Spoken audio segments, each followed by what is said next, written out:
This is farmer Tom Parsons' field at Radford near Enstone in the county of Oxfordshire, and it was on this field that the ATV Today film unit were filming this morning when at just before noon it was noticed up in the sky flying from west to east was what can best be described as a gleaming object leaving an intermittent vapour trail, and the speeds between these vapour trails certainly caught our attention, and immediately everyone said UFOs. Well, what does the film unit themselves say about it? Now, the cameraman at the time was Noel Smart.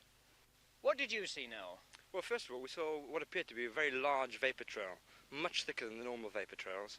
And when this vapour trail finished, it stopped at a straight line, as opposed to fading out. The object, which was obviously circular and an orange-yellow colour, seemed to stop very slowly and then very quickly out of frame, and it went so quickly you just couldn't follow it. It seemed to be an amazing speed, it really was. What would you say it was? Well, what can you say? It was definitely not an aeroplane, couldn't possibly be, not a jet, not with a vapour trail as thick as that. It was going so quickly you just couldn't follow it. And when it stopped absolutely dead and seemed to hover for, what, 15, 20 seconds probably, and then off she went again, leaving these fantastic vapour trails. Chris Fewless, you are the production assistant on the unit. What drew your attention to the thing in the sky? Well, first of all, it was the vapour trail, which seemed to suddenly appear. The line in the sky before the vapour trail actually appeared was also visible, so it looked as though it must have passed overhead without us noticing it at all.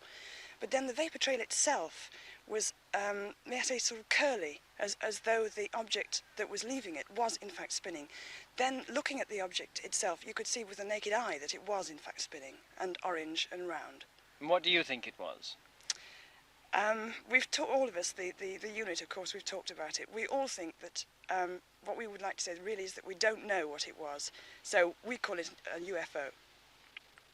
Well, there are the opinions of two of the unit. All of us saw this, and now you are going to see it. You are going to see what we believe to be the first moving film of a UFO.